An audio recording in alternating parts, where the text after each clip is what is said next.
Hola, muy buenos días a todas y a todos. Estamos aquí en el segundo día de lo que es el taller de planificación territorial. Este taller es uno de los muchos talleres que va a incluir el ciclo de talleres preparatorios de Telúrico, el primer festival de bioconstrucción, que es un proyecto gestado por el Gremio de Bioconstrucción de Chile. Esto es un proceso de un año, va a culminar en la celebración del festival propiamente tal. Y hoy día en particular vamos a tener un día muy entretenido, muy movido. Vamos a tener 4 charlas. Una es la que va a venir ahora a continuación, luego de estas palabras, que es la de Nahuel Bravo, acerca de geopuntura y cosmovisión andina. Luego a la una tendremos una charla con Tina Serrano acerca de arquitectura y Feng Shui aplicado. A las 4 de la tarde tendremos una charla con Alberto Alfaro acerca de reconstrucción de comunidades y terminamos a las 7 con Coloro, Anselmo Magaña, acerca de regeneración del hábitat.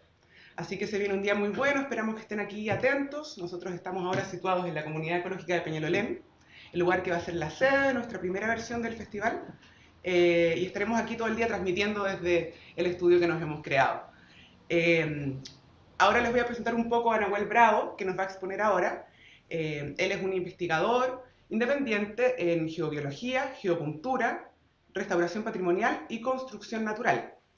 Desde el año 2006 inició una serie de recorridos por Sudamérica relacionándose con comunidades indígenas y aprendiendo acerca de sus cosmovisiones. Y en el año 2014 inicia sus estudios con Dominique Susani y se especializa en geomancia y en construcción de laberintos. Como bioconstructor, él ha trabajado en la construcción de somes, en la restauración patrimonial y desde digamos, que comenzó estas exploraciones ha empezado a explorar más profundamente en lugares ancestrales andinos y ha ido desarrollando una metodología desde este contexto y es de todas estas cosas que él nos va a hablar el día de hoy. Así que muy bienvenido, Nahuel. Hola, buen Estamos muy día. felices de que estés aquí. Agradecido la invitación también. Y bueno, buenos días a todos. Y bueno, también integrante del grupo Barro Obrero, como aprendiz de estucos, de terminaciones. Eso también. Oye, bueno, y muchas gracias por la invitación y por todo esto que se está gestando. Y eh, cuando quieran, Te dejamos estamos listo para que tú comiences. disponibles. Sí, te damos la palabra. Ya, pues muchas gracias. Voy a comenzar con la charla de geocultura aplicada y cosmovisión andina. Eh, Voy a comenzar con presentar el PowerPoint.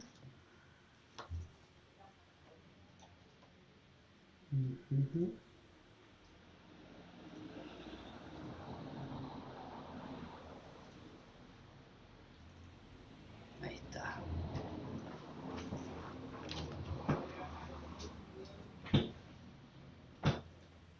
Nos vemos bien. Ya que yo no estoy viendo cómo se ve, entonces estoy preguntando acá.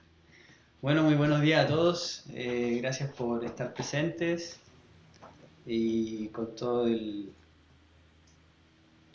cariño acá vamos a compartir acerca de este maravilloso arte que es la geocultura y también parte de lo que implica el pensamiento y el sentir pensar andino como inspiración para nosotros también.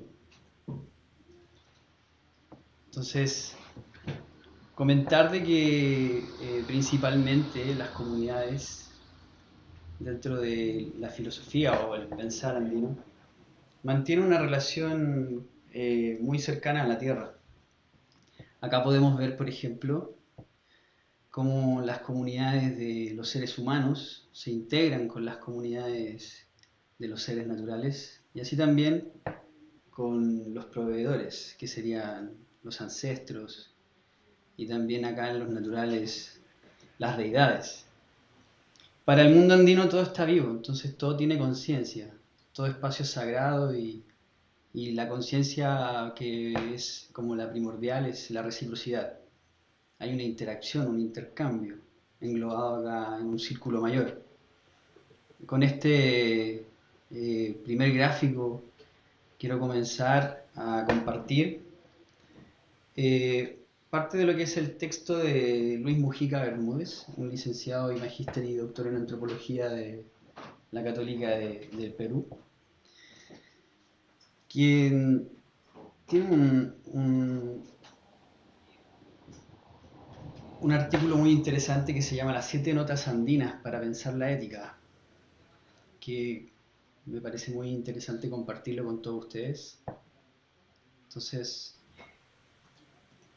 vamos a ir avanzando en este sentir, para ir revisando cómo es el sentir pensar andino en su entorno y cómo la cosmovivencia andina se relaciona con la naturaleza y su espiritualidad. Habitar y pensar lo vivido, yachay o yachacuy. Yachay es saber o conocer y que da paso a enseñar y aprender. Habitar o vivir en algún lugar y conocer o saber cómo se vive. El yachacuy con el sufijo ku quiere decir que la acción que realiza el sujeto cae sobre sí mismo y se puede traducir como vivirse uno mismo, saberse, habitarse o vivir aquí y ahora en este momento, en este espacio-tiempo. Toda esta filosofía viene del pueblo quichua y seguramente se vincula mucho y muy bien con lo aymara y con nuestros pueblos originarios de acá, como sería el pueblo mapuche, en el caso de nuestro territorio. Cuando un quichua dice yachacunim, yo me vivo, quiere decir que sabe el sentido de su actuar y es consciente de lo que hace y del resultado de sus acciones. ¿Qué es esta ética o yachacuy? Trata del conocimiento que le permite a las personas saber, actuar y vivir reflexionando su propia manera de habitar en un contexto determinado, en un territorio, y así también considerando las consecuencias de sus acciones. El término yachakuni muestra la capacidad y el poder que la persona tiene sobre sí misma y de sus posibilidades y potencialidades, de que sus acciones tienen y pueden contribuir o destruir. Entonces así son conscientes de que pueden ser prudentes o imprudentes, como también poder negar los hechos para no ser sancionados por las consecuencias. El yachana kuni, ku, que quiere decir yo me vivo en reciprocidad con el otro, la persona está contemplando sus acciones y decide con el fin de relacionarse con los demás y la naturaleza misma.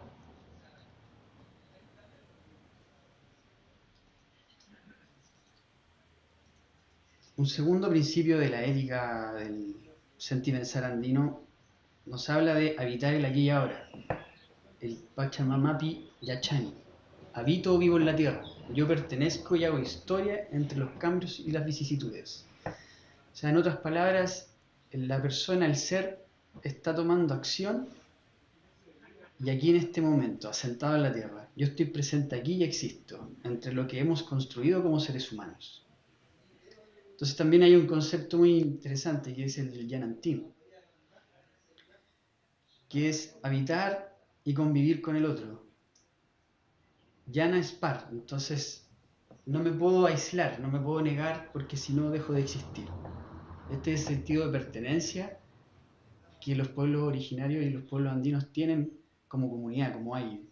Y es lo que, de algún modo, nosotros como una sociedad que estamos muy marcados por la competencia, el individualismo, se hace inminente el querer retornar a esa manera de reflexionar y de vivir la existencia.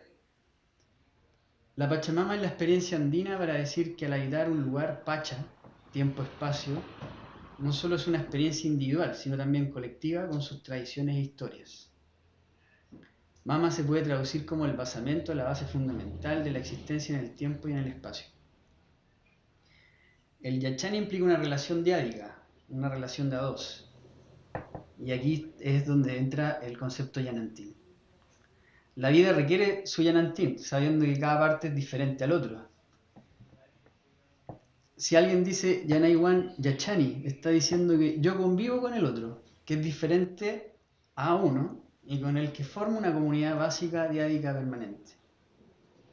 Me relaciono con el otro, aunque sea distinto. ya que no es posible ir solo por mucho tiempo, ya que el aislamiento me puede dejar de algún modo en una amenaza constante de desaparecer, de dejar de existir. En este ámbito también uno puede querer y el otro odiar. Asimismo, el otro puede no entender el amor de uno y uno no puede entender el amor del otro, porque de algún modo cuando hablamos de las relaciones y de los afectos y el amor, generalmente queremos que nos amen como nosotros creemos que se vive el amor y no entendemos muchas veces que el otro nos ama como él vive el amor. Y aquí esto se aplica a todas las cosas. Entonces, la relación persiste a pesar de que puede existir la posibilidad de quedarse aislado. Existimos igual, nos compartimos. Ya que la ruptura es una amenaza y al mismo tiempo es una realidad constante contra la que la cultura andina pelea, para que el aislamiento nos haga su rutina y su estructura. Pues la cultura que hemos heredado desde tiempos coloniales es de naturaleza separatista, competitiva e individual, por ende desconectada de la convivencia con el entorno, partiendo por el territorio. Vengo a colonizar para gobernar, administrar, constituir e imponer mi paradigma en este lugar, desconectándome completamente de las tradiciones, las costumbres y el sentir del otro. Hoy en día muchas personas que habitan en las ciudades se han aislado incluso de sus familias debido al ritmo laboral o las metas y proyectos que cada uno de sus integrantes tiene. Así también esto pasa a la relación que tenemos con nuestros vecinos y así ha sido por siglos la sociedad que estamos forjando o que estábamos forjando. Desde esta perspectiva también valorar el hecho de que solo llevamos 500 años y no solo 2000, como en el caso de los pueblos ancestrales europeos, de un dominio que los desvinculó también a ellos de la naturaleza y de su espiritualidad natural, cuando los comienzan a tratar de paganos, de profanos, etc. Hoy en nuestro país, la sociedad, nación o como quieran llamarle, está tomando una acción del ser por vincularse y volver a este Yachacuy y al Yanantín, ya que queremos cambiar el paradigma porque lo sentimos desde una naturaleza humana que trasciende y ha florecido rompiendo todo el cemento que simboliza un sistema que ya se agrietó.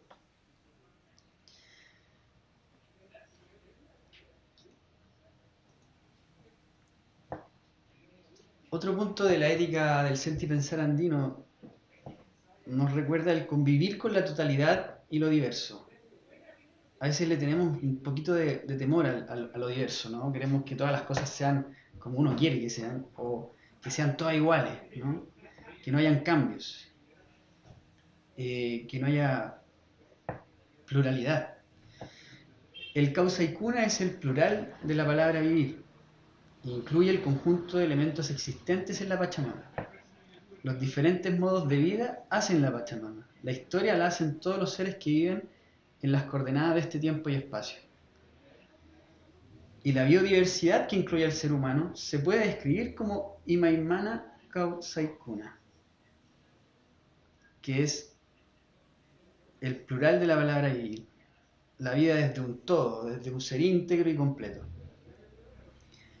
La Pachamama está habitada por diversas formas del existir, como seres celestiales, seres no visibles, los cerros que serían los apus, los animales, las plantas y los seres humanos. Cada uno de estos elementos recibe nombres según sus lugares y funciones que cumplen en cada grupo. En este sistema de manifestaciones de vida, todos contribuyen, no solo a sostener la existencia, sino a cuidar también lo que los contiene. De este modo, el causai o la vida es todo lo que contribuye al movimiento, a la autopoiesis del sistema mismo. En este contexto, cada uno de los elementos es corresponsable del conjunto y por lo tanto copartícipe de los acontecimientos que puedan ir ocurriendo y también de las desgracias que se ocasionan.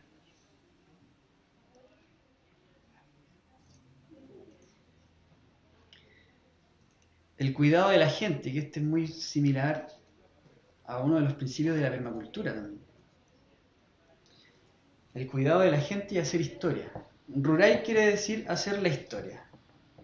O sea, en este caso estamos frente a una situación donde nos dicen el hacer. Y el hacer que expresa el realizar, ejecutar, obrar, inventar. modificar en otros significados. Hay una palabra que quiere decir yamkai, que es trabajar, pero el rurai es mucho más que esto. No es solo trabajar, sino que es realizarse también, realizar por la comunidad y de algún modo también desde ahí existir. El rurai es la capacidad humana de convertir todos los campos en un espacio vivible y transitable para la convivencia social.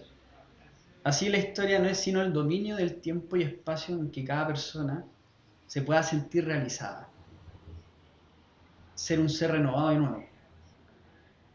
Por ello es que la historia para el mundo andino es la construcción de su propia manera de entenderse en la sociedad, activando así las relaciones de manera activa. Nosotros, en el fondo, hacemos nuestra historia. Las personas están intrínsecamente vinculadas con el cosmos y con todos los seres que habitan en su contexto social y cultural, conformando su mundo. Ese mundo se conoce como el Tiximuyu Pacha, que es el universo, en el que debe ser incluida la producción cultural de los seres humanos. Sin embargo, las relaciones sociales tienen también un campo de simplicidad en el que, a pesar de los obstáculos que se presentan, es posible construir ventajas notables para vivir. Sabemos que hay desigualdades sociales y están muchas de ellas fracturadas por la economía, la política y también por alguna ideología que sustente estas diversas posiciones ante la vida. En este sentido debemos reconocer que las relaciones humanas también son asimétricas estructuralmente. Y esto no significa que sea un determinante que imposibilite la construcción de un imaginario común y de un espacio que se pueda convivir entre todos. Y la posibilidad de hacer el Tincuipampa, que es el espacio del encuentro en lo diverso. Por tanto, una persona no habita solo un lugar, sino que habita con muchos otros de diversos nombres y formando una sociedad con historia y tradición, con prácticas particulares y sueños por construir. Vale decir, una persona habita haciendo. Y desde ahí hace su historia. Y habitar un lugar supone sembrar, cuidar, utilizar racionalmente el agua, la tierra, los recursos, y también probar todos los elementos necesarios para vivir y gozar. Y también encontrarse con la diversidad del otro, en muchos niveles a nivel social, ¿no?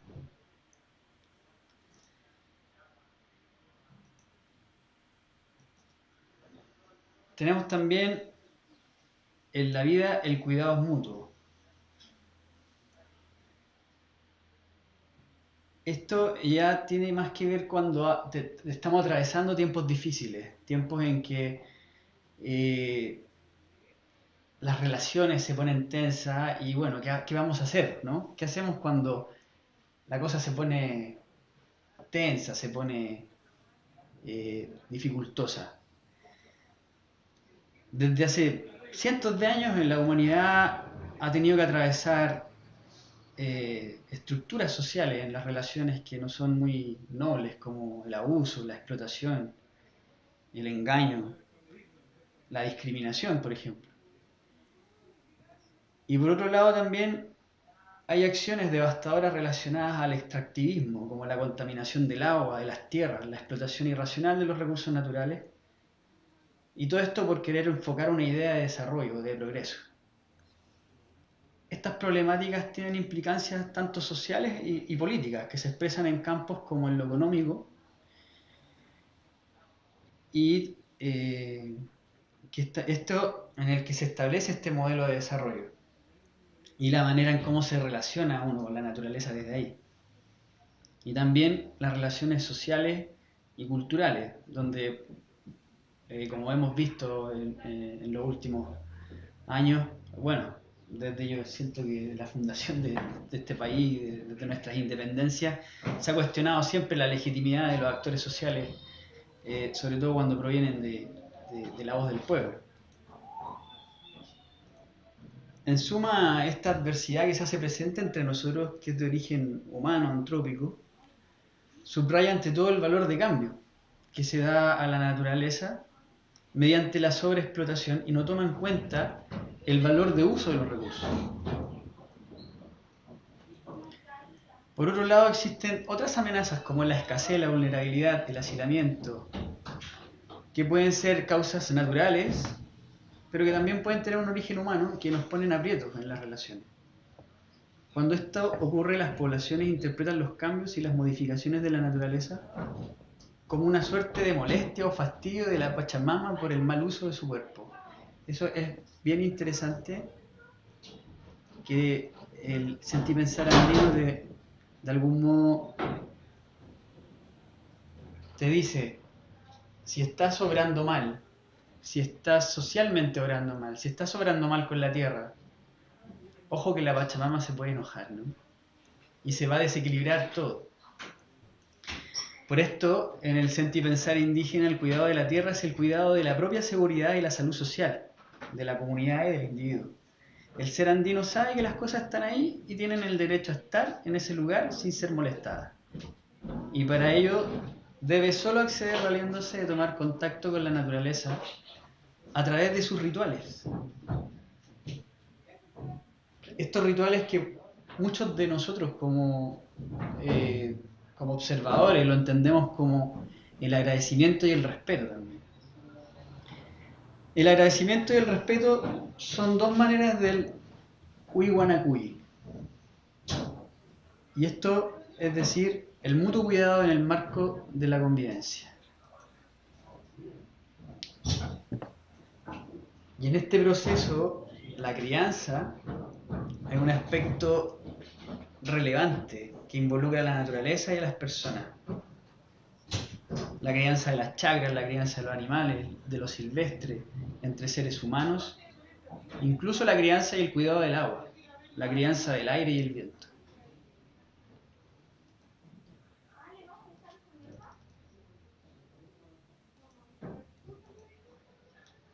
Es así como el cuidado mutuo comienza a ser una responsabilidad. Nos responsabilizamos el uno por el otro. La responsabilidad es mutua. De esta manera la comunidad se fortalece. Y la conciencia de pertenencia y del cuidado del medio ambiente en el que la persona vive, en su diario vivir, pasa a ser como una exigencia ética. La actitud de esta experiencia es que te hace prevalecer el cuidado de todo lo que está a tu alrededor, y a esta actitud se le dice el Nana Chikui. Este término se traduce como responsabilizarse del otro por parte de uno. Mira qué lindo. Me responsabilizo del otro desde mi ser, desde mi esencia, ¿no? Desde mi decisión también. Entonces, ¿qué significa la responsabilidad en el mundo andino? La responsabilidad implica la relación intrínseca de las personas como ayllu o comunidad. Entonces, desde esta perspectiva, la responsabilidad no evita la asimetría, antes bien la enfrenta, la quiere vivir, la quiere convivir mediante el compromiso de uno mismo para con el otro que me está esperando permanentemente. Desde esta perspectiva, la responsabilidad o Nana Chikui es una conducta y una relación social que responde a las demandas permanentes de las necesidades del otro. Ser responsable es sobre todo atender y cuidar al otro que forma parte de mi estructura social comunitaria. Entonces, para que haya convivencia, desde este pensar, desde este sentipensar, se considera lo multidimensionales que somos como humanidad. Sobre todo en tiempos donde la tecnología ejerce primacía y donde nos replanteamos la necesidad de cuidar nuestro medio y nuestras relaciones para seguir considerando nuestra realización y así nuestro propio destino, tanto como individuos como sociedad.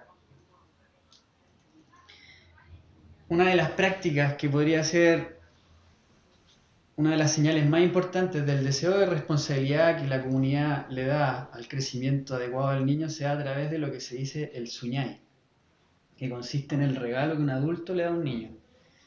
Que este regalo puede verse reflejado como en un árbol, en una planta, pero también en una cría, en un animal doméstico, donde al niño se le regala este animalito diciéndole, toma, este regalo es tuyo, cuídalo responsablemente que será de mucho provecho para ti cuando hayas crecido.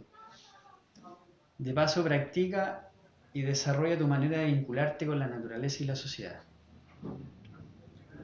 Nosotros hoy en día de algún modo hemos aprendido a regalarle a los niños juguetes y cosas materiales, entonces eh, no es novedad que de pronto, si no les estamos entregando estos principios, estos valores, luego ellos ni siquiera sepan cuidarse a sí mismos. Y con este que quiero finalizar, que el último punto que toca Luis Mujica es el que dice: hay que vivir bien para estar en paz. Bueno, él es un investigador de los pueblos indígenas del Perú y del Ecuador, del pueblo quichua, entonces más que atribuírselo a él, él es solamente un comunicador de todo lo que ha investigado, ¿cierto? Y que podemos rescatar esto para poder abrir esta ponencia, haciéndole el honor y el homenaje a la cosmovisión andina, a la cosmovivencia andina, porque también después les voy a hablar de la geocultura, ¿cierto? De todo lo que implica todo este encuentro con lo telúrico y lo cósmico, pero es importante observarnos, mirarnos desde cómo nos relacionamos con el entorno, cómo nos relacionamos con las energías telúrico-cósmicas, cómo miramos las estrellas, cómo estamos sintiendo el paso del sol, los ciclos de la luna, cómo estamos interactuando con el ciclo climatológico que también nos rige la agricultura. Y a partir de ahí, cómo nos interactuamos con el territorio. Estamos reconociendo la vena de agua que fluye bajo nuestros pies, estamos reconociendo, la estamos entendiendo, la radiación que emite una falla tectónica, por ejemplo. ¿Estamos habitando espacios fértiles, saludables, o estamos de algún modo posicionándonos en cualquier lugar como lo hemos hecho como ciudades, ¿no? Como ciudades artificiales que estamos constituyendo? Entonces, este último punto habla de hay que vivir bien para estar en paz. O sea, significa que hay que vivir bien para tener la paz. El sentido de esta expresión tiene solo sentido si es que entendemos lo que es vivir bien para el sentir pensar del indígena. Porque vivir bien hoy día puede ser tener un auto, tener la mejor casa, tener una vida exitosa, llena de dinero, o de cosas materiales que te puedan satisfacer, pero ¿qué pasa con el espíritu? ¿Qué pasa con tu desarrollo personal? Y estos son los paradigmas que están también cambiando hoy en día. Vivir bien dentro de lo que es la visión indígena es tener algunos satisfactores como la alimentación, la autonomía, una buena familia, una buena salud, eh, una familia estable, tener participación de las decisiones sociales y políticas también de la comunidad. Además de saber compartir lo que uno tiene para hacer probar y saborear el producto de uno con el otro, que eso es como los tragún, ¿no? Cuando compartimos las semillas, cuando compartimos, eh, mira, coseché esto y te invito a una comida, ¿no? Y también las mingas, compartir lo que podemos favorecer al compañero, a la compañera. Está de ahí que Yupaichai signifique honrar, respetar y reverenciar a las divinidades o a las personas. Por otro lado, el concepto del Hauka Kankapak se puede traducir como para estar en paz. Y esta es la máxima aspiración en la vida de las personas.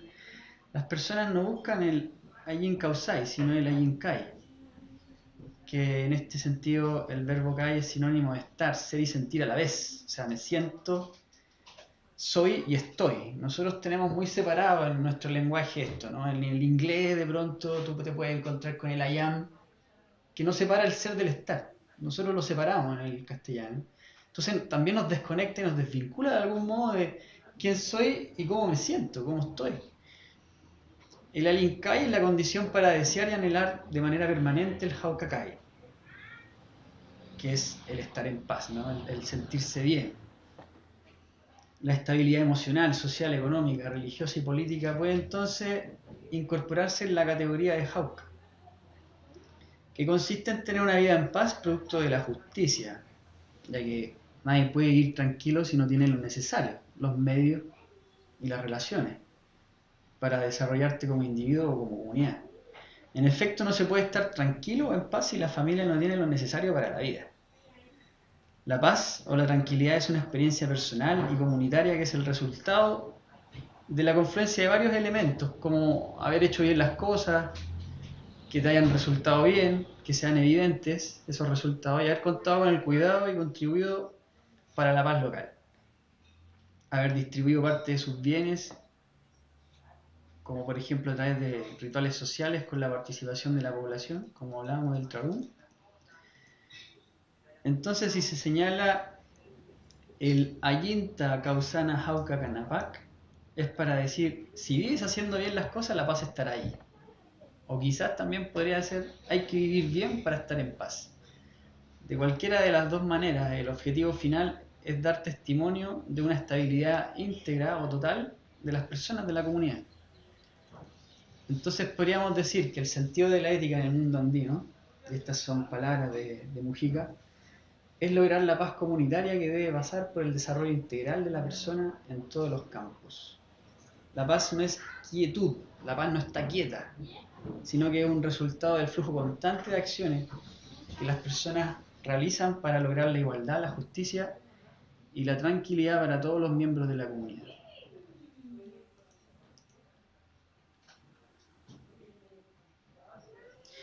Siendo así, que vamos a pasar ahora ya a lo que sería la plática desde la geocultura, ¿cierto? Desde la geobiología,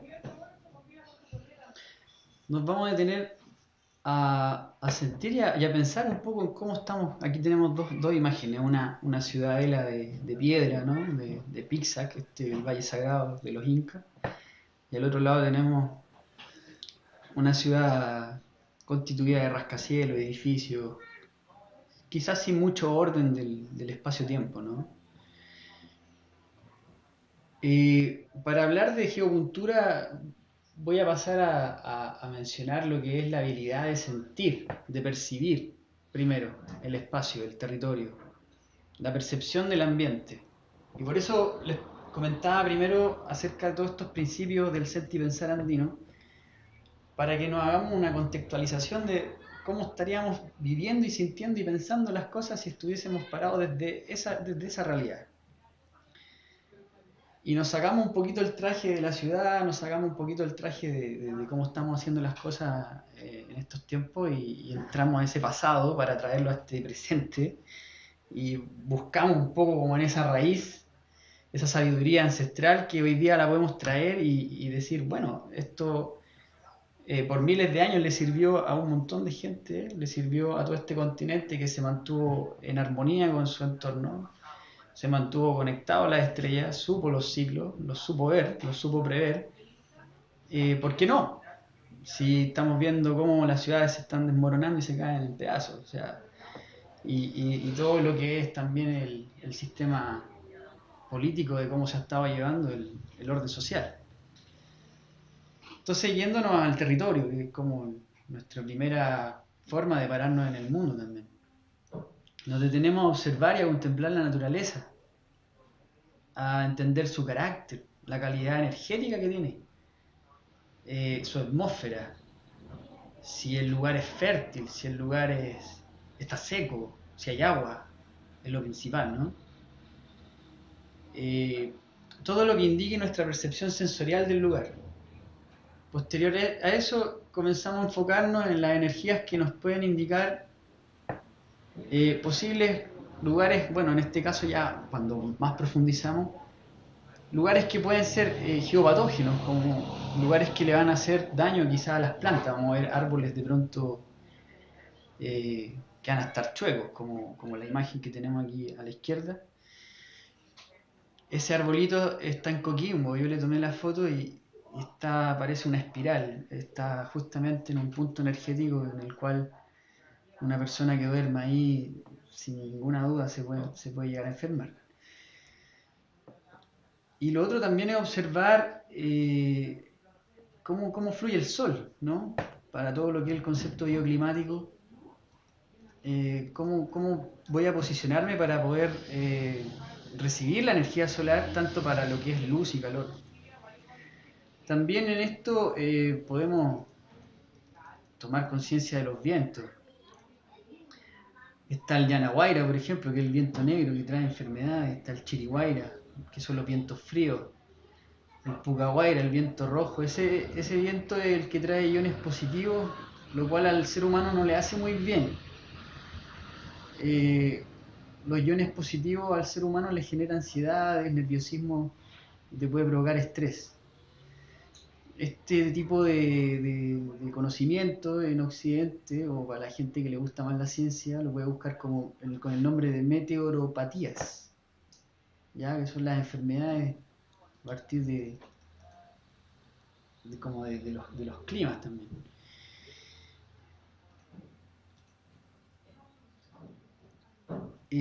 Acá estoy mostrando la conexión que tiene el ser humano con el Hanakpacha, el Kaipacha y el Ukupacha, que son los tres mundos principales en la verticalidad de la cosmovisión andina, ¿no? La conexión que tenemos como seres humanos con estos tres mundos, que no solamente a partir de lo físico, de la parte energética de nuestro cuerpo, considerándolo como el campo electromagnético que tiene, ¿no? Sino también la parte de la conciencia. Somos conscientes de todo el entorno y eso nos pone en una posición muy de tomar decisiones también, ¿no? El ser humano desde el punto de vista del cosmotelurismo, que es esto de la interacción entre la energía del cielo con lo que está debajo de la tierra, el ser humano debe saber alinearse con estas energías. Según ciertas investigaciones en los lugares energéticos, podemos armonizarnos con estas energías telúricas y luego recibirlas del cielo. Entonces nos podemos alinear mejor con el cosmos. Y esa era una de las búsquedas que tenían los antiguos en cuanto a lo que era activar lugares sagrados, que no eran cualquier lugar. O sea, eso es lo que vamos a ir viendo. Y bueno, esto nosotros nos podemos ir alineando con la meditación, con una buena alimentación basada en comida de alta frecuencia, ¿cierto? Alimentos sanos, que no estén procesados, también la práctica del ayuno, o como el yoga, el tai chi, ejercicios de respiración. Y acá me gustaría comentar lo que todos nosotros conocemos, es el tema de los chakras, ¿cierto? Las energías que tenemos en los centros principales del cuerpo. Pero también el mundo andino tiene sus bandas energéticas que son llamadas los ñawin, o los ojos, o centros energéticos de poder, que también podrían entenderse como los chakras. Estos están ubicados en cada chumpi o cinturón energético, que son como fajas o bandas energéticas, que son las que están acá en colores también como en 5 tonalidades. Y también reconoce la energía de los seques, que serían como los meridianos de la medicina tradicional china. Son unas líneas energéticas que van uniendo estos centros. Entonces, cada Chumpig Ñawin, los ojos del cinturón, por así decirlo, que son esos puntitos amarillos que ven ahí, están relacionadas con las glándulas del sistema endocrino, responsables de la producción hormonal y del equilibrio del sistema inmunológico.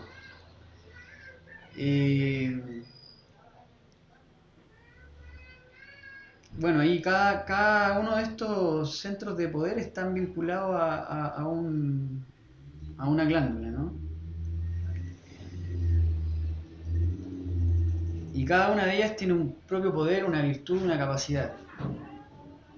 Los chumpis ñawin están situados en la parte inferior de nuestro cuerpo, corresponden a nuestro lado instintivo y pasan por el lado mental inferior y emocional a la zona media hasta el consciente mental superior y al espiritual.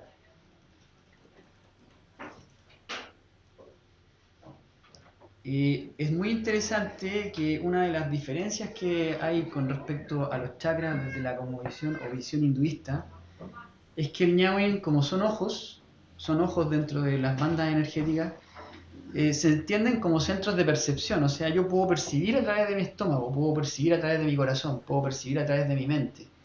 No solamente estoy percibiendo estoy percibiendo también desde mis glándulas, ¿no? Desde mis órganos. Cada uno de ellos tiene por así decirlo, una inteligencia. Acá vemos la línea ARA, que es muy desde la cosmovisión asiática. Y la línea ARA también es una línea importante de alineación. Nos tenemos que alinear para poder sentir las energías telúrico-cósmicas. Y en este caso la línea ARA tiene una dimensión energética más profunda que la aura, por donde los chakras pasan. Esta línea está paralela a la columna vertebral y es el canal central o el centro de la energía del cuerpo, o sea, es el eje del cuerpo, ¿no? Al centro ahí vemos lo que sería el huevo cósmico, el huevo áurico. Las culturas ancestrales comprendían que vivimos en un huevo cósmico.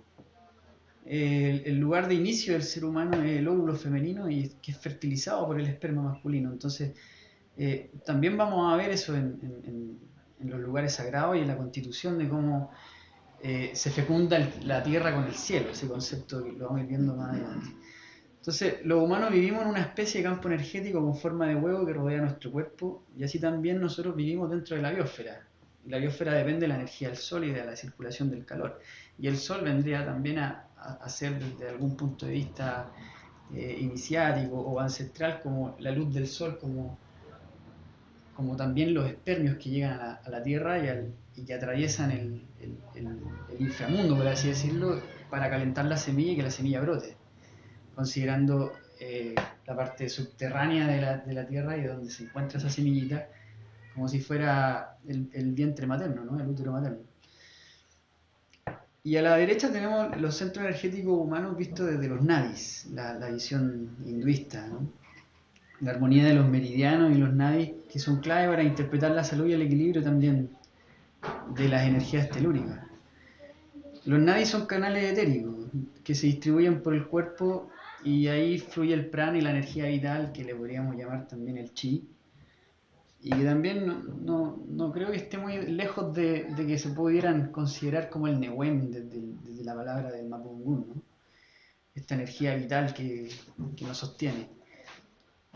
Y bueno, desde ahí los antiguos tratados mencionan tres nadis principales, el Suchuma, el Ida y el Pingala, que son para purificar estos nadis. Ellos practican ciertas posturas yógicas, que son los asanas, y los ejercicios respiratorios del pranayama. Entonces cada cultura conectó con esto mismo.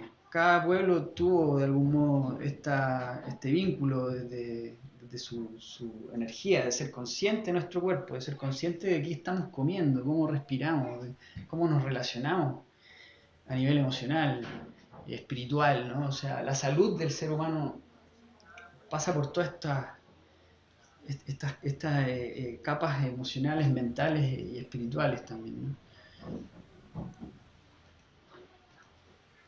Y asimismo tenemos en el planeta un fractal de estos centros energéticos y las líneas llamadas Seques, que es lo que están viendo en el planeta Tierra, que está aquí donde se ve Sudamérica. Todas estas líneas son líneas energéticas que es de donde la Tierra también emite energía y percibe energía. Entendamos también estos chakras, estos centros energéticos, como lugares donde uno emite energía, pero también la recibe. Entonces, la Tierra también tiene este juego de dar y recibir. Y de ahí vamos a ir entrando un poco más en la profundidad del concepto de los vórtices energéticos, para entender que también hay vórtices energéticos en la superficie de la corteza terrestre que emiten energía y que vienen de la Tierra hacia el cielo. Y hay otros puntos energéticos en la Tierra que reciben energía cósmica y la descienden al Ucupacha, por así decirlo, a lo subterráneo. También tener conciencia de que es importante saber esto para cuidar la naturaleza, porque si mantenemos una armonía desde el plano material y desde el plano energético, tanto la naturaleza como nosotros vamos a poder relacionarnos y vivir bien. Si contaminamos y emitimos mucha información caótica al mundo, vamos a generar el desequilibrio. Y ahí es donde está este concepto de que la Pachamama se va a enojar si no ocupas bien su hábitat, ¿no?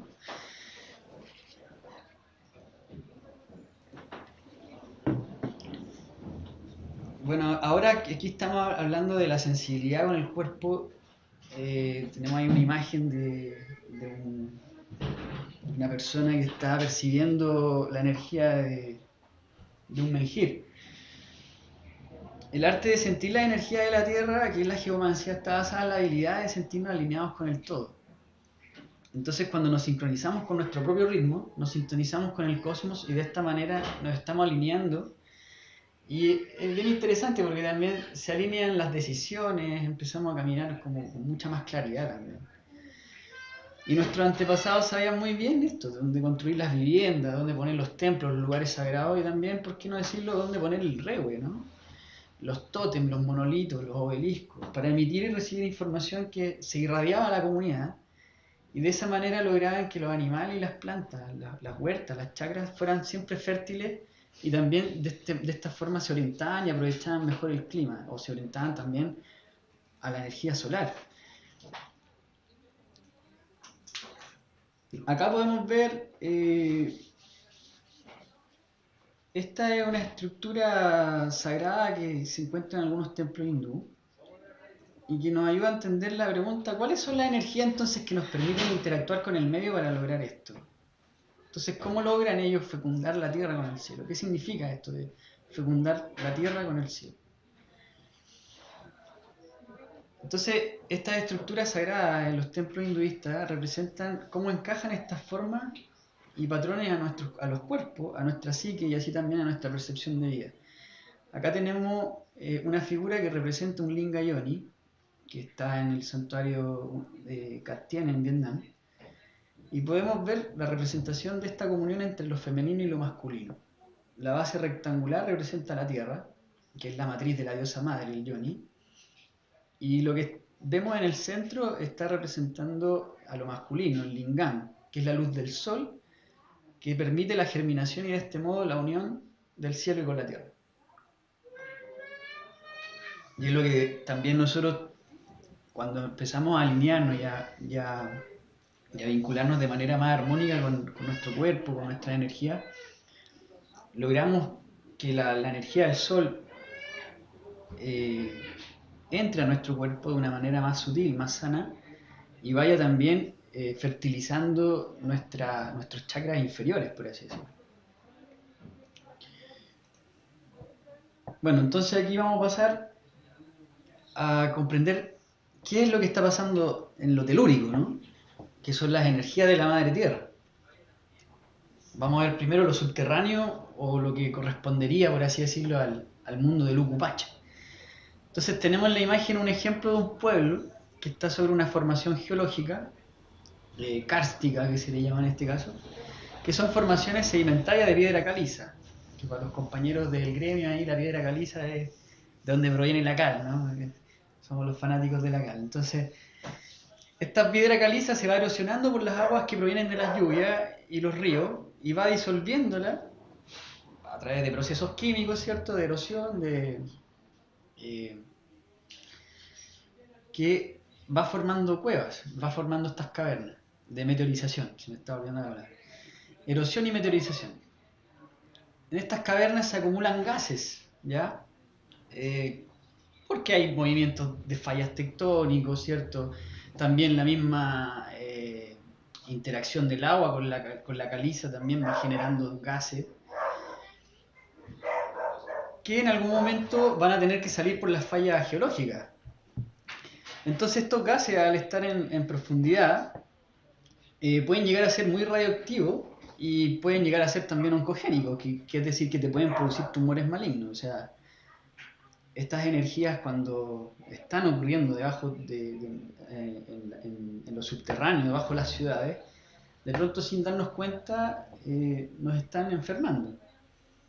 Entonces junto con esto también además tenemos toda la radiación gamma e infrarroja que viene del centro de la Tierra, de modo que cuando estas radiaciones atraviesan las capas de arena y las capas metalíferas, van creando ondas geopatógenas que alteran la salud de los seres vivos.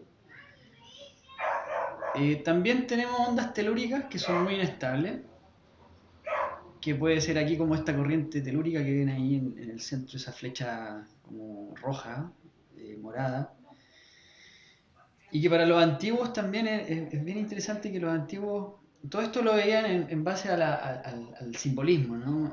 Para ellos estas líneas o estas ondas telúricas las relacionaban con serpientes, también con algunas culturas con dragones.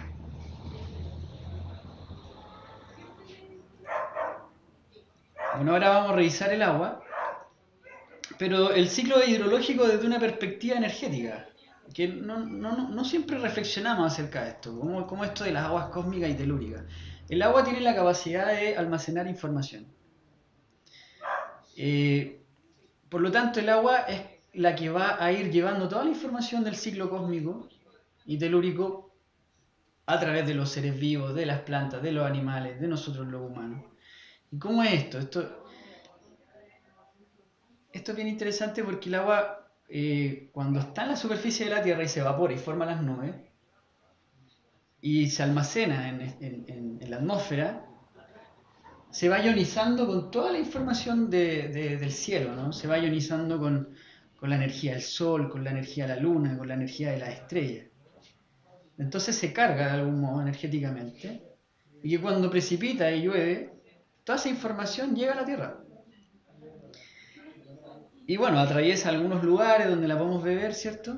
Y nosotros nos vamos cargando con esa información energética que viene de las estrellas, literal, viene de lo cósmico. Pero también hay una parte del agua que penetra la superficie de la Tierra y entra, y ahí de nuevo se vuelve a mineralizar y en algunos casos incluso se transforman en vapores. Y ahí se carga de energía telúrica. Entonces el agua tiene todo este paso por los distintos estados del sólido, líquido, gaseoso, y se va llenando también de información telúrico-cósmica.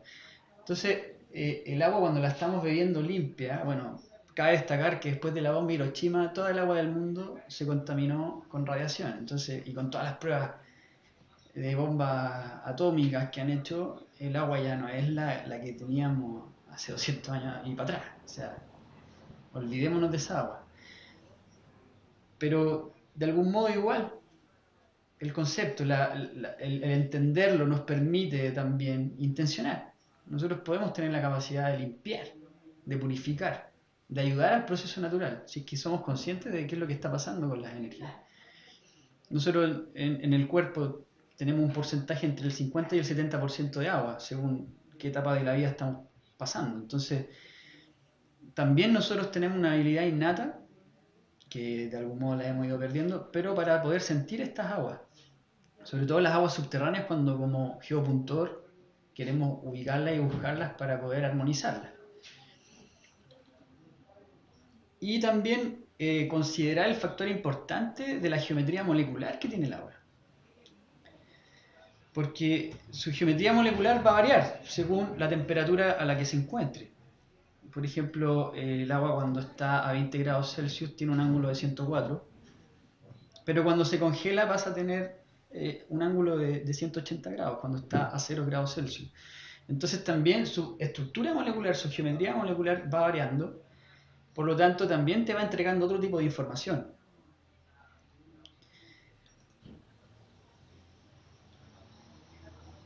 Y bueno, desde este modo es que se dice que el agua pasa de energía cósmica telúrica según los cambios de temperatura y las propiedades de su geometría.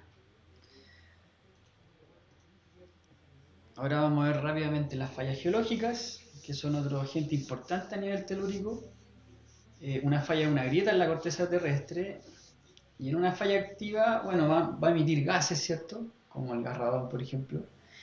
Radiaciones iónicas que también van a generar geopatía.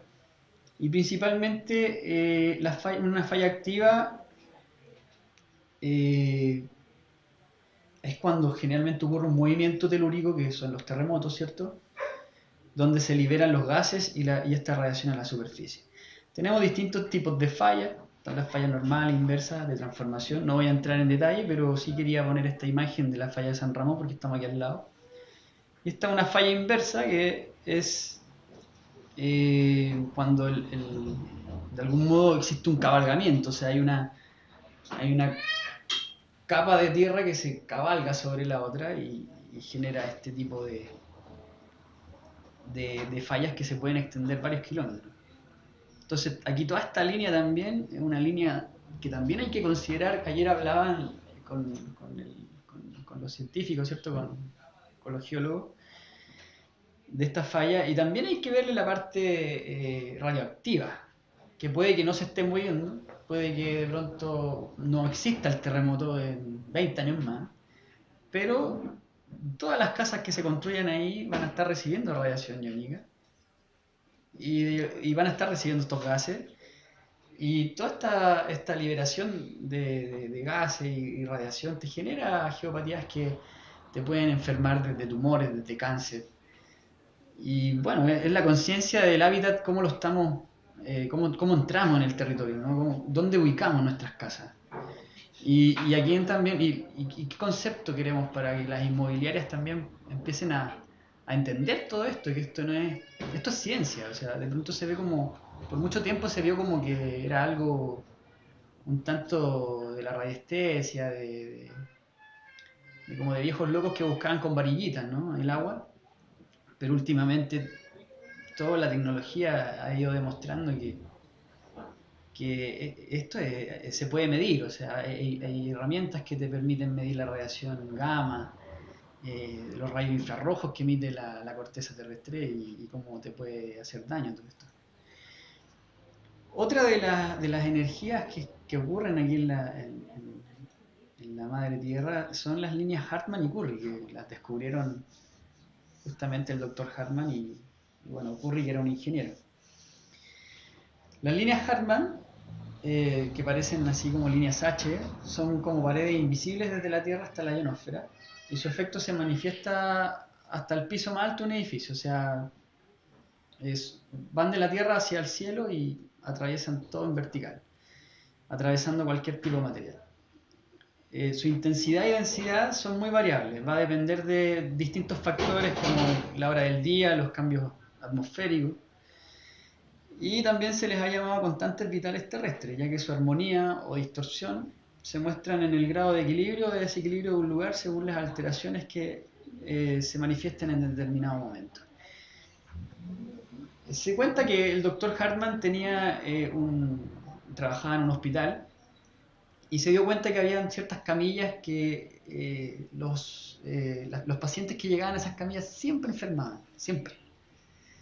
Entonces era como extraño que habían camillas donde se sanaran y camillas donde se enfermaran, y hubo un momento en que los cambió de lugar y los que estaban sanos se empezaban a enfermar al entrar en esas camillas.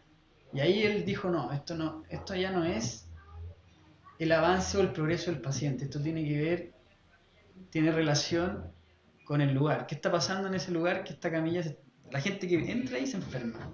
Y empezaron a investigar y llegó a comprender que existían estas redes. Curry, por el otro lado, un ingeniero. Bueno, todo esto es porque la geobiología también nace después de la posguerra, con el afán de que querían reconstruir las ciudades. Esto principalmente fue una motivación que tuvo Austria, Suiza, Alemania y Francia, donde quieren reconstruir las ciudades después de la posguerra y hacerlas más armónicas en relación al entorno. Entonces, la geobiología nace a partir de ahí. Y Curry, que era un ingeniero con Whitman y bueno, un equipo de colaboradores, detectaron en Alemania una red de líneas en sentido oblicuo los puntos cardinales. La red Hartmann está como norte-sur y estas otras líneas que son las Curry están en diagonales. Y ahí las podemos ver en azul y amarillo. Esta retícula magnética, bueno, tiene distintas cualidades, ¿no? Es de mayor tamaño que las líneas Hartmann. Y la separación entre las líneas Curry de orientación noreste-sureste oscila entre los 8 metros y entre las líneas de sureste a noroeste en 6 metros, con un grosor aproximado de 40 centímetros.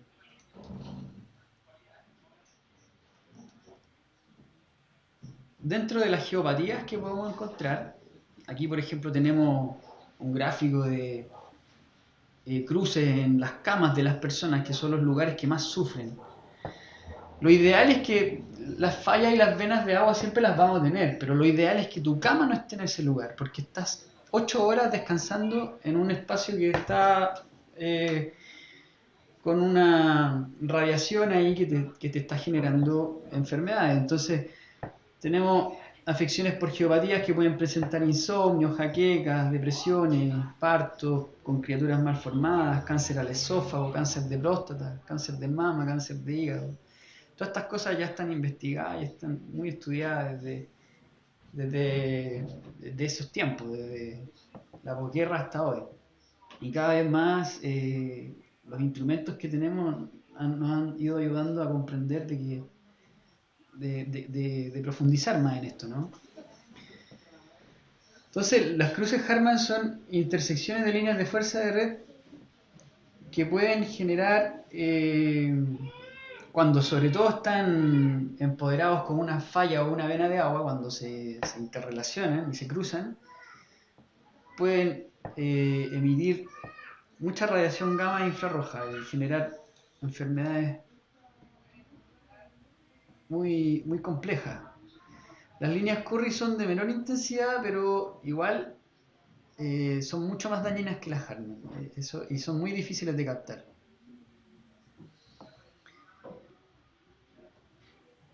Acá lo que ocurre es que interactúan con las células, entonces a nivel iónico, nuestras células actúan como un circuito electrónico resonante, entonces se ven afectadas por estas frecuencias electromagnéticas naturales y artificiales, porque también las Harman se empoderan con toda la energía de la tecnósfera.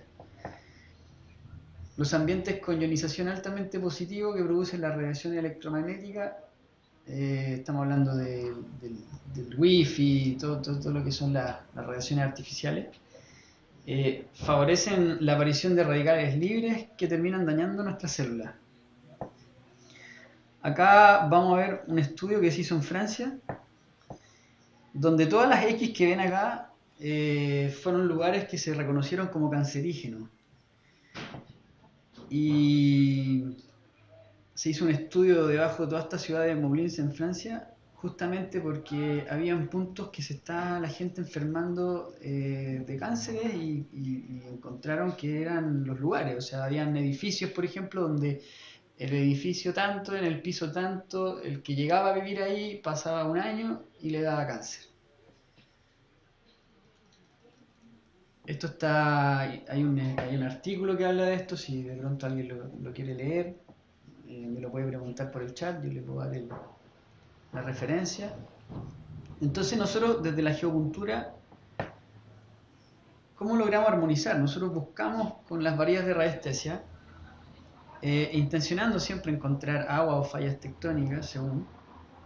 Y al ir encontrando esto con las varillas, vamos buscando un punto energético donde aplicamos un peso y literalmente podemos armonizar. Podemos disminuir la radiación que está emitiendo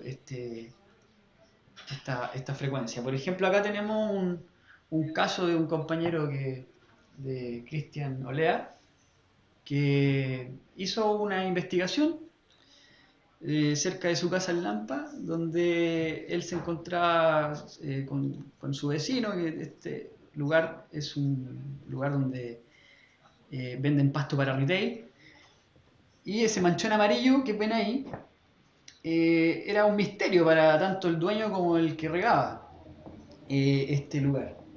Era el típico pasto amarillo que uno ve ahí en los campos y dice, a esta cuestión le falta agua.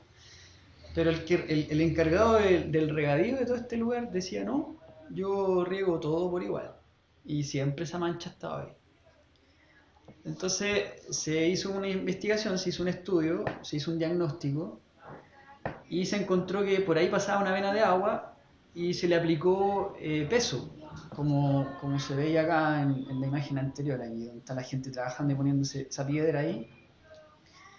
Entonces nosotros lo que hacemos es armonizar los lugares con geopuntura, que se llama la técnica, y es aplicar peso en un punto específico de la vena de agua donde hay un vórtice energético que te va a recibir ese peso y va a disminuir su radiación.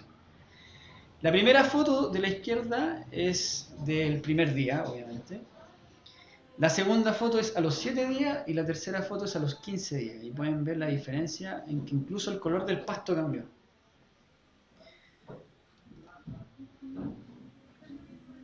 Y bueno, aquí voy a hacer una como un paréntesis, ¿no? Entre lo que es la vivienda y...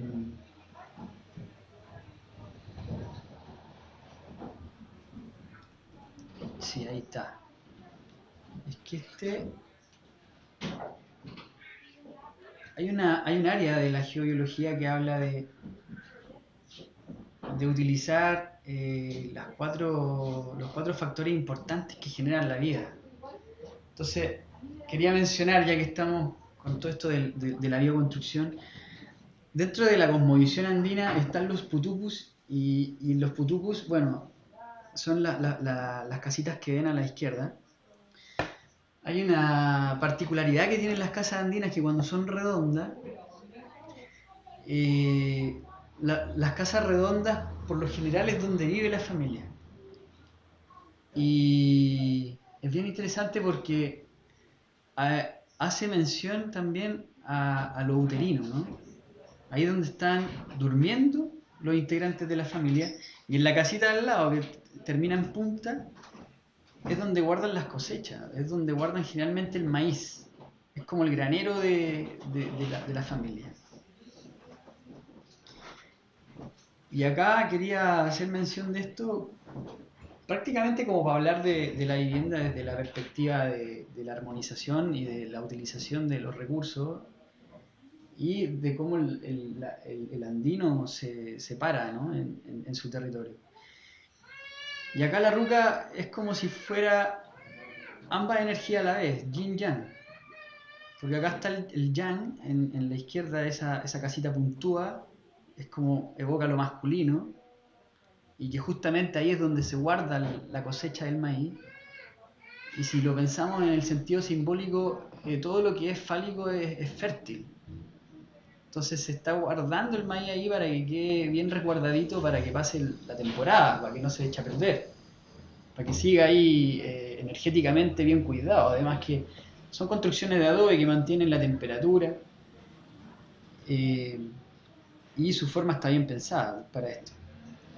Entonces, ¿qué nos dice ¿quién no nos dice que posiblemente ellos hayan construido estas casas desde su sentir, desde su vivencia, desde sus conocimientos, en un vórtice energético óptimo para que esa cosecha perdure?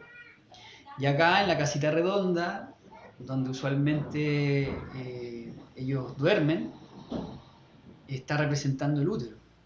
¿Y qué mejor contenedor que volver al vientre? Entonces también hay una relación con las puertas que son bien bajitas. Siempre que uno va a Bolivia y a estos lugares, al altiplano andino chileno también, uno se da cuenta de que las casitas siempre tienen la puerta chiquitita y como que uno entra agachándose. Y es como el gesto del temazcal también, ¿no? Como entrar a ese vientre materno. Algunas personas lo interpretan como que entras haciendo una reverencia, haciendo un respeto. Eh, bueno, puede tener ambas lecturas, ¿no?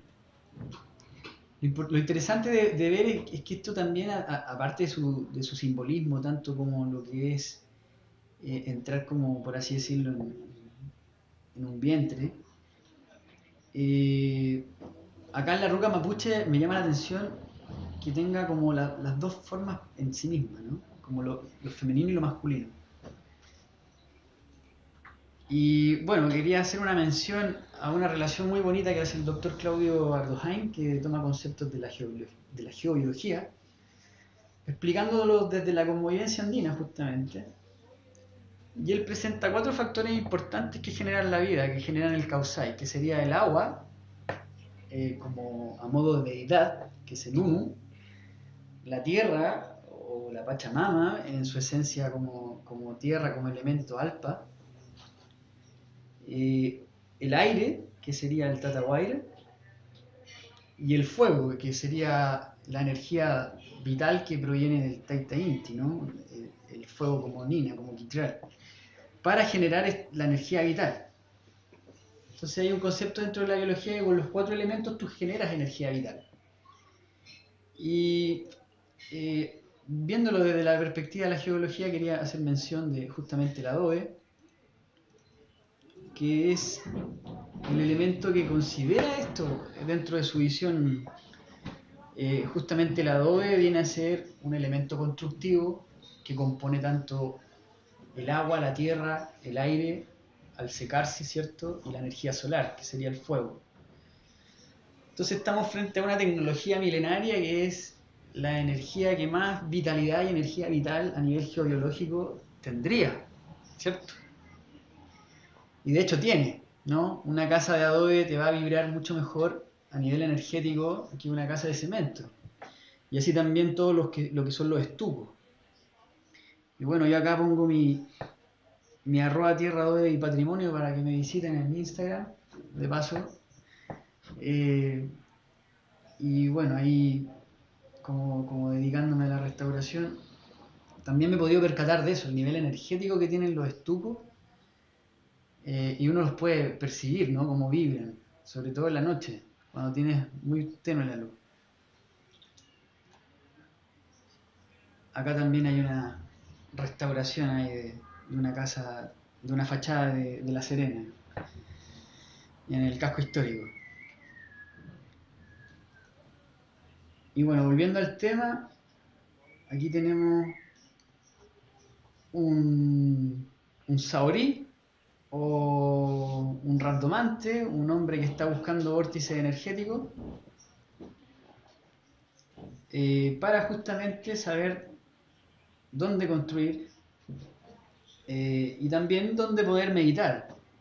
Hay muchas formas que nos pueden permitir las varillas de radiestesia, no solamente para buscar agua y para buscar fallas tectónicas, sino que también nos pueden servir para buscar vórtices energéticos.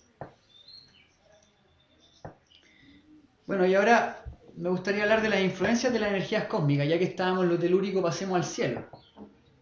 Hoy en día estamos viviendo, ahora en el 2020, una anomalía geomagnética justamente en el cono sur.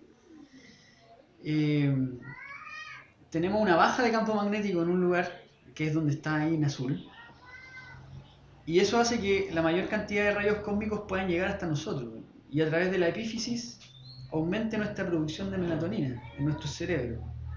Esto genera mayor atención en las personas y una capacidad superior de entendimiento a nivel de conciencia.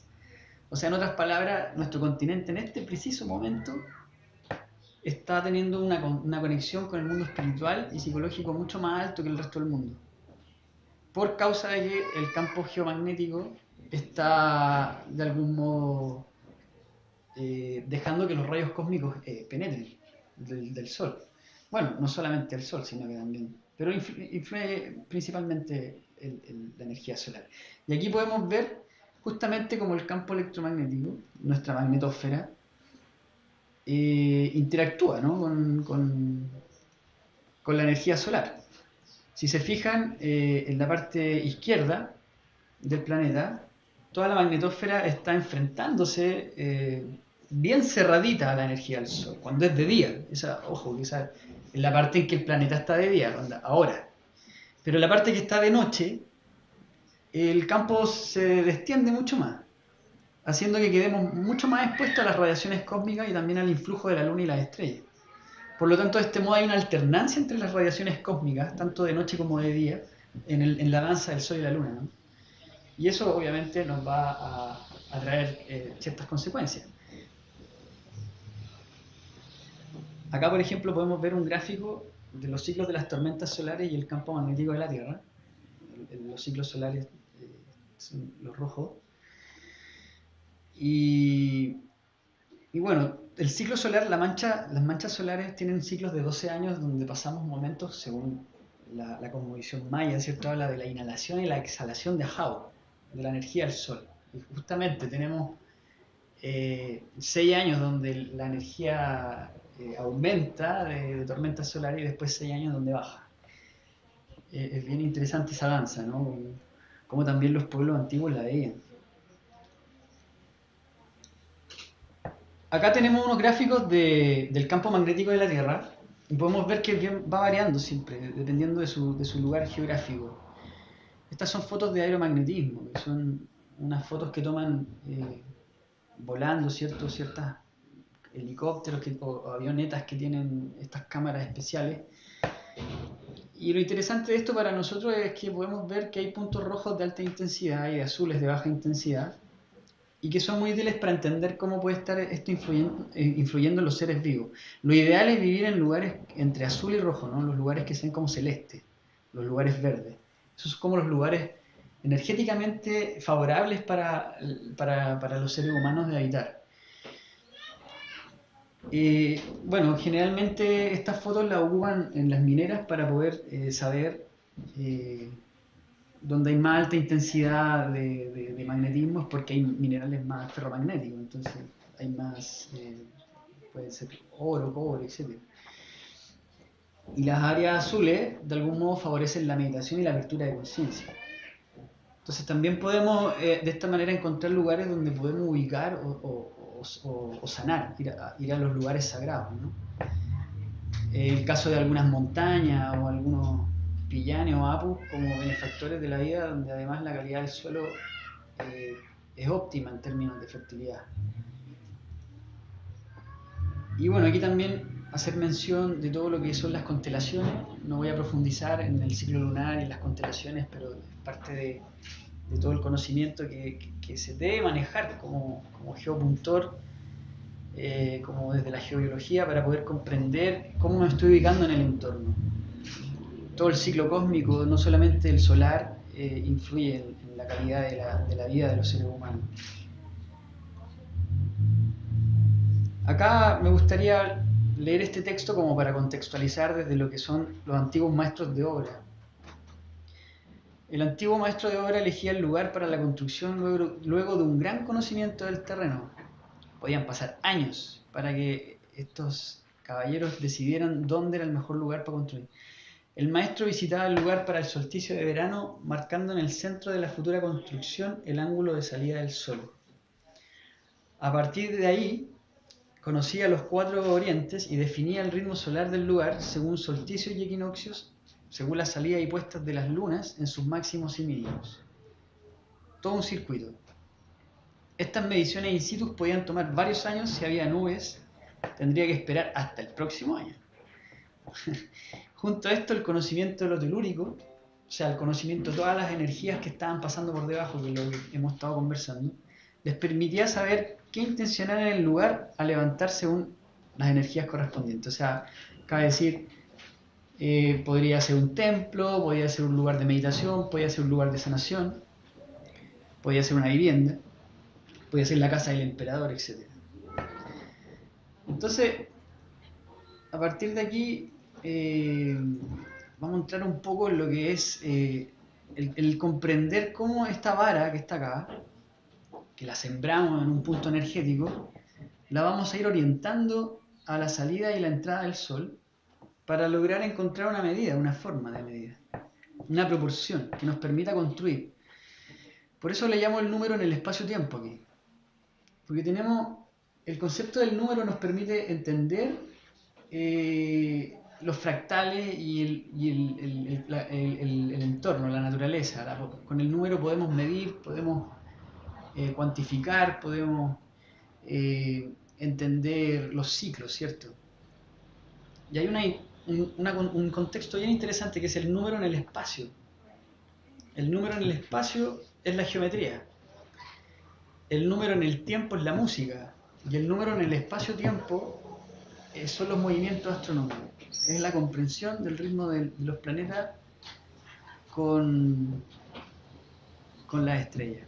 Y dentro de la mitología indígena tenemos también estos conceptos de varas que se van a posicionar en lugares estratégicos para fundar ciudadelas, como el caso de la leyenda mexica, que dice Huitzilopochtli le dijo entonces que buscaran entre los carrizales de los islotes a un águila posada en un nopal que estaría devorando una serpiente, señal de que allí deberían establecerse definitivamente. Dentro de la visión de la geocultura sería como el encuentro del cielo con la tierra, ¿no?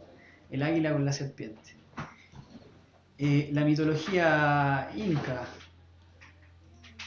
habla de que Manco Cápac y Mama Ocllo salieron del río Titicaca en búsqueda de donde fundarían el imperio incaico. Llegan a Cusco y Manco Cápac tenía un báculo y lo entierra ahí. También una vara, ¿no?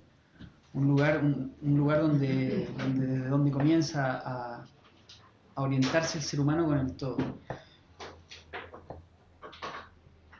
Acá tenemos un geopuntor en un cruce de aguas, buscando un vórtice energético preciso para poder comenzar a hacer sus mediciones astronómicas y ubicarse en el espacio-tiempo. Este otro ejemplo de lo mismo, considerando las salidas del Sol y las puestas del Sol. Y bueno, la sombra proyectada de esta vara te va a generar una elipse, donde a partir de esa elipse y los puntos de salida y entrada del Sol en los solsticios, solsticio de invierno, solsticio de verano, te va a permitir encontrar un largo y un alto y un ancho, o un largo y alto, y de esa manera empezar a edificar con esta geometría. A esto se le llama la geometría solar, la geometría solsticial, que no es lo mismo que hablar de la geometría sagrada, porque va a variar de acuerdo a la latitud del lugar donde tú te encuentres. O sea, una chacana que yo haga en Santiago no va a tener las mismas medidas que la chacana que quiero hacer en Cusco, por ejemplo, porque las latitudes son distintas, entonces las sombras van a variar y me van a entregar rectángulos diferentes, y a partir de ahí también eso es información que lo llevaron a los templos. Acá tenemos en Tiwanaku, estos son estudios de Guido Basler en el Kalasaya de Tiwanaku, detectando mucha reactividad ambiental, que lo atribuyó a una beta de uranio. Acá hay una beta de uranio, justo en el cruce donde está el portal, potenciado también por las piedras que están talladas ahí y conforman la arquitectura del lugar. Entonces, les quería mostrar esta imagen para que ustedes puedan ver cómo los antiguos posicionaban portales o piedras muy labradas, ¿cierto?, con intenciones muy específicas en justamente cruces. Aquí hay un cruce de 2 venas de agua, más 2 líneas Hartmann, más 2 de Curry y una beta de uranio. O sea, hay un cruce energético, hay un vórtice energético potentísimo y que se parecen mucho entre sí. Y uno está en Tiwanaku y el otro está en Machu Picchu. Esta es la roca funeraria, o la roca del sacrificio que le llaman. Estas son investigaciones que hizo Guido Basler, y bueno, acá en el centro les puse algo muy similar, pero desde lo que sería las iglesias del gótico, que también ubicaron los altares en puntos estratégicos, energéticos, también con el fin de ocupar de mejor forma estas energías y poder posicionarse en el lugar, ¿no? O sea, quien toma el lugar sagrado toma la conciencia espiritual del pueblo, y quien tiene la conciencia espiritual del pueblo tiene el poder político y económico. Entonces también es para reflexionar. Acá tenemos una experiencia donde fuimos a Tiwanaku a investigar por nuestra cuenta. Hacemos viajes de experiencia sensorial en lugares de poder por el altiplano andino, y acá encontramos venas de agua y fallas tectónicas y una orientación al Apu Iyampu, mirando frente a frente a la Puerta del Sol el 24 de junio para el solsticio invierno. Entonces, bueno, acá rápidamente les voy a mostrar cómo este cuadrilátero solar se va transformando en un mandala que implica energías de los 5 elementos. Acá tengo el mandala de La Serena y las respectivas medidas según las energías que podamos ir encontrando para poder ir construyendo. Y algunas experiencias donde hemos estado con niños haciéndoles geopuntura, armando cubículos cuadrados de los 5 elementos, por ejemplo la tierra, el agua, el fuego, y sus testimonios de cómo fue el pasar por esos cuadrados y emitiendo esas vibraciones energéticas. Acá también algunas experiencias de geopuntura, de percibir esta energía. Nosotros podemos, a través de las distintas medidas que nos da el cuadrilátero solar, generar vórtices nosotros mismos, no necesariamente la naturaleza. Y acá hay algunas experiencias de viajes en la isla de la Luna, en la isla del Sol, en Tiwanaku, que están todos invitados, por supuesto, cuando realicemos algún que otro viaje por ahí. Estos son los laberintos que también implican toda esta información energética.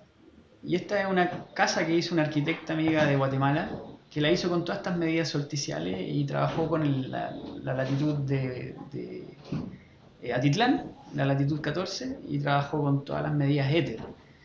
Y bueno, acá pueden ver en un pilar orientándose al solsticio de invierno, acá el otro pilar al verano, en el centro del equinoccio. Esta foto es muy bonita porque justo aparece ahí el sol en el centro, para que ustedes puedan ver las posibilidades que existen en cuanto a lo que son la vibración y las frecuencias energéticas, recordando que todo está en vibración, todo es frecuencia. Entonces el poder construir geométricamente con la vitalidad del sol, con la información de la luna, orientándonos como corresponde, y además sabiendo qué está pasando bajo nuestros pies, dónde ubicar la casa, dónde poner la habitación, dónde poner la cama, qué medidas van a tener las ventanas, qué medidas van a tener las puertas, que en el fondo son los vanos, que es por donde entra el aire, y a partir de donde entra el aire también la frecuencia, la energía vibra, ¿cierto? Todo ese conocimiento es lo que se comparte y lo que les he querido transmitir con mucho cariño, con mucho compartir desde el corazón. Me despido. Estoy muy agradecido de que hayan escuchado. Sé que fue largo, así que les agradezco un montón porque el que se quedó hasta el final, yo creo que le valió. Muchas gracias, Nahuel. Así que tenemos algunas preguntas que hemos rescatado de lo que ha pasado eso, mientras tú dabas la charla. Francisco Ríos Araya pregunta: Buena, Francisco. Hola, ¿cómo podemos pasar de que esto sea una teoría a que sea una realidad? Y luego aclaró que es una reflexión en relación a los tiempos que estamos viviendo, claro, tiempos actuales. Claro, bueno, como hablábamos ahí del hacer, ¿no? Hacer nuestra historia, una de los principios éticos que se rescatan del sentir pensar andino. Y ya arquitectónicamente hay gente haciéndolo, energéticamente hay gente haciéndolo, investigándolo. Siento yo que hay que ponerse a hacer nomás y echarle para adelante, porque hay mucho proceso interno, ¿no? Que tenemos que trascender, que tenemos que traspasar como humanos, con nuestros propios miedos o nuestras propias sombras, por así decirlo, y de a poquito, ¿no? De a poquito vamos brillando, encontrando la luz y encontrando ese camino que nos permita hacer. Y la intención es muy importante en esto del construir, del poner la primera piedra, de geopunturar un lugar. El alinearse es importante en el sentido de que si vas con esa energía de alta vibración dentro de ti, vas a poder dejar una influencia, un impacto en el lugar tremendo. Es notorio en los lugares sagrados de cómo a veces aparecen seres como de luz, que bueno, me han dicho los antiguos que son como el pensar de los que vivieron ahí, que pusieron esa piedra y eso quedó ahí dando vuelta. Entonces son lugares energéticos bien potentes que uno puede llegar a imaginar que la persona que hizo eso no está en cualquier estado de conciencia, no está en un nivel muy alto. Súper. Nacho Conde dice: esos vientos que has comentado, ¿dependen de la orientación predominante de los mismos en el lugar que se habita? Buena pregunta. Hay distintas realidades para la geografía. Por ejemplo, en el sur tenemos el Puelche, en el norte de Chico tenemos el Terral, y que vienen de este a oeste, ¿cierto? Bajan de la cordillera de los Andes. Pero en otras geografías hay otros vientos, aparecen desde el sur o desde el oeste cuando está en la costa. Una de las formas en que tú puedes ver cómo está tu territorio es con una fuente de agua, ponerle 4 flores cortadas el mismo día, o sea, por ejemplo, 4 rosas, todas iguales, de la misma planta, y déjalo ahí una semana.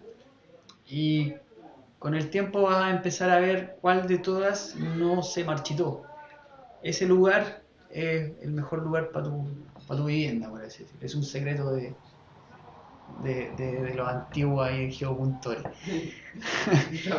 Porque a veces hay periodos en el año, por ejemplo en mayo pasa el terral en el Elqui, y claro, tú ahí podés ver, ya está viniendo el terral, estoy aquí entre los cerros, voy a hacer esta fuente con flores para ver dónde es que no afecta, porque uno ve que el viento pasa por todas partes, pero siempre hay un punto que que se mantiene como un poco más resguardado y ese punto es justamente donde uno tiene que poner la casa.